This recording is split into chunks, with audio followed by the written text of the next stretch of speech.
I'm getting an overload here. Something right on the surface. Something big. No.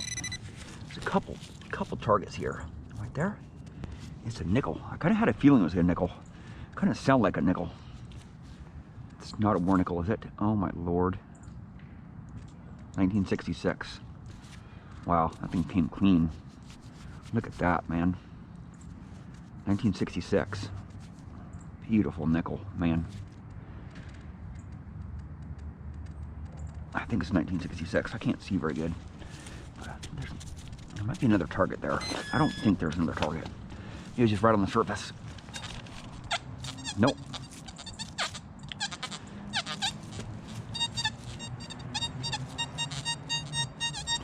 A nail.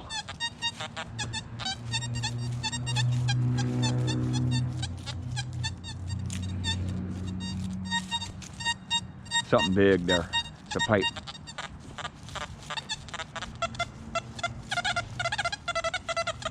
There's a coin right there. I think it's a coin. Might be a pull tab. Right. Come on. Right there. Oh. It's a giant zipper pull, man. It's got some fabric on it. It's a zipper pull. Right on the surface. I'm on Silver Street, baby. I'm testing this machine out in hot mode with the small coil on it. I think it's gonna do pretty good for shallow stuff. But anything over anything over 6 inches deep, you know, might not hit it very good in hot mode, in hot program. Some junk there, lots of junk right here. Big pipe. Big pipe.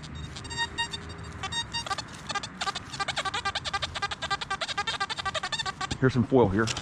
I'm gonna dig this one out. Could be a gold ring. It just doesn't, it's not very strong now. I have found a gold ring with the DS. So the rings we got really good in here. Probably some foil or something right there. Right in there. Right in there. Some foil. See? It's giving me that low tone. A lot of people say, oh man, the pitch mode is just too confusing, or the hot mode is too confusing. It's just, you know, you dig up a lot of junk. But I dig this stuff up anyway with any machine, right?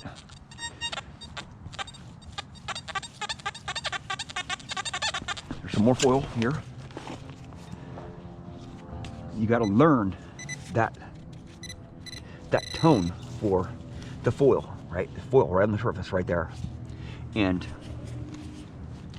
I'm just going to tell you, you know, digging foil is part of the coin hunter's part of the day. You know, if you're not digging up foil, you're missing a lot of good stuff, man. And what I like about the dais here is the tones. The tones have a lot to do with what you dig out of the ground. You know, if you're looking at the numbers, sure, the numbers are really good to look at when you're first starting out. But the more experience you get, if you get a few years under your belt, you'll realize that the tones have a lot to do with if you're going to dig up the target or not. Because you dig up so much junk. When you're first metal detecting, you dig up a lot of junk. I mean, I'm sure you do dig up a lot of coins. No matter what machine you're using, you dig up a lot of coins. But what I like about the dais is it gives you a lot of information in those tones, because there's so many numbers on there. The VDI reading, the target ID has a lot of numbers on it, 99 numbers. With the dais, I like the dais because I can tell how deep the target is. And that's really important too. Knowing how deep that foil is, knowing how deep that coin is, knowing if it's a nail or not. With the Deus, I mean, it's really obvious in this hot mode, in this hot program, that it's a nail or not. You know, super, super duper obvious because it's so just wrecks shop on the iron. You could actually hear the little flakes of iron that come off of nails with this machine. I cannot explain that, but it's going to take a lot to explain that. I'm going to have to figure that out, how to explain how that detector is detecting little bits and pieces of nail that come off the nail, right? That's how freaking deadly this Deus is. That's how good at an iron it is. And what I like about the Equinox is the Equinox, you have a solid tone, right? You get solid numbers and solid tones with it in the 50 tone, and you can pinpoint it really, really easy. And the Equinox is really good at foil, and it's really good at pinpointing, especially with the 6-inch coil. And I'm talking about the smaller coils because I use a lot of smaller coils. I prefer smaller coils, and you can go pretty deep with smaller coils if you get to know them, if you use them for a lot of hours. You just get to dig up a lot of trash, dig up a lot of coins, and just get a lot of hours under with that coil, and you'll start getting deeper and deeper targets. You just know what to listen for and dig out less trash. And with the Equinox, it's just deadly at the foil, man. It's deadly at knowing if it's trash or not, and it's deadly at pinpointing that trash. You know, a lot of metal detectors have problems pinpointing trash, right? And when you hear a target and it's kind of an iffy signal, and usually those iffy signals are kind of hard to find, right? They're like off the side, or they're a little bit deeper, or they're shallower, and then you have to go in the plug and you have to extract out of the plug. And with the Equinox, it's just deadly on foil, and usually the lower conductors on most machines, the lower conductive targets are harder to extract because they're hard to find. You know, the pinpointers don't want to find them, and then when you get it out of the hole, the detector's not wanting to hit it. But with the Equinox, it just loves those really iffy signals, and it can just pinpoint it really good. A lot of detectors have problems pinpointing exactly where that target's at in the soil there. You know, most detectors do. I would say pretty much all but just a handful of detectors that I've ever used have been really good at pinpointing junky targets. And the faster you can pinpoint that junky target and extract it out of the ground, the faster you can get to your next target. And if you're spending a lot of time digging out that trash because you have a detector that's not pinpointing the trashy targets really good, because most people can agree with me, those junky targets are hard to find, man. Sure, you can get that target response from that detector, but pinpointing it and digging that out and extracting it and getting it in your bag takes a lot longer than a coin. Coins are pretty evident, you know. Coins are pretty easy to hit, you know. Even the deeper ones, you know, they're pretty easy to hit because they're round. Usually the junky targets have like a little bit of iron on them, or they're an odd shape. They're a misshaped target, and the detector wants to throw you off, you know. So you dig off the side. You have to dig on the sidewall, right? And the longer it takes you to dig that target out, the less targets you're going to dig per day. So if you have a detector that can pinpoint and accurately determine the depth of that target on those trashy targets, the more you're going to be able targets you're going to be able to extract per day. And the high-end machines usually are pretty good at that. You know, the high-end machines usually can pinpoint targets pretty good. The way I pinpoint, I just rotate on just a little teeny bit both ways. You know, I'm not going to rotate on a target all the way around or like 90 degrees. Usually I don't have to go 180 degrees on a target. Just by the tone of it, I usually know if it's a good target right from my initial swing over it. If you look at my videos, you know, I don't really rotate on targets a lot. I kind of wobble a little bit. I just wobble. See if the tone's gonna change on me. If your tones change, just wobble. You know, keep on swinging your coil over that target and just wiggle on it a little bit. You don't have to go completely all the way around the target to realize that if it's a junky target or not. Some nails, you know, nails are pretty obvious. You know, you just rotate on that target just a little bit if you have multiple tones. If you get multiple tones from that target, you know it's going to be a nail. And then once you start rotating on that little bit more to like 180 degrees, you just get like iron grunts. That's obviously a nail. But with the Equinox, it's just so deadly on that foil. And the coin hunters out there, or if you're hunting in parks or schools or curb strips, there's just so much foil, man, and a lot of machines struggle on pinpointing those odd shapes of foil. And you want to dig out the foil because that's jewelry, that's gold rings, that's small little bits, you know, small little pendants and whatnot. You know, I find a lot of jewelry. That's just, I hunt in a lot of areas that have a lot of jewelry, like parks and schools and curb strips. And but if you can learn how to accurately pinpoint and know the depth of that target, you can dig a lot more targets out per day. And if you don't have a detector that's going to do that, you're just going to dig out less and less targets. And you know, I'm sure not a lot of people have the energy that I do in metal detecting, because I'm just a fanatic. You know, it's my passion. I really want to get to know my metal detectors really good, so I can dig more targets out per day. That's the ticket, man.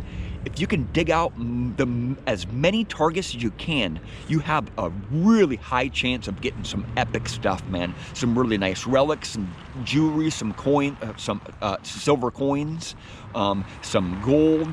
You know, gold is kind of hard to find anyway because it's just a lower conductive target. You know, you really have to have a good ear for gold, and you have to have a lot of patience because you have to dig up a lot of just crappy signals. You know, a lot of foily signals, a lot of pull tabs. You know, I dig up a lot of pull tabs anyway, but that's jewelry range. You know, pull tabs read up the same range as jewelry on most detectors. But I have several videos out showing you that, you know, showing you some of my finds. You know, what do pull tabs read up? What do gold rings read up? Well, they read up the same, you know, and gold rings can read up range from, you know, there's a wide range of gold rings, and there's a wide range of pull tabs. You know, every pull tab reads up different. You know, there's just no rhyme or reason to it. Coins read up the same because you're pretty much digging out the same coins. You know, pennies read up the same. You know, zinc pennies read up most of the time on most detectors the same range on that detector. But you know, those odd shaped targets like jewelry or foil, those are the ones that you don't want to spend too much time on, and that's the ones that actually it's harder to pinpoint those on most detectors. But the more you learn your detector, the more you'll learn what not to dig up. You know, I pretty much dig up everything because, I mean, anything could be just an epic relic out there, right? I actually got a dog tag today, and it sounded kind of junky target. It sounded like a coin or something on the surface, and I just dug out that nickel just now, and it kind of sounded junky. I kind of thought it was a nickel when I first swung over it before I started my video, and but I'm gonna continue to hit this curb strip right here and see how good the hot program. I've been kind of cycling back and forth between hot and pitch. I like the hot a lot because it has the VCO. I know I've mentioned that a lot in my videos, but the VCO program, it just resonates with me, man. I love the hot program. It's nice and fierce.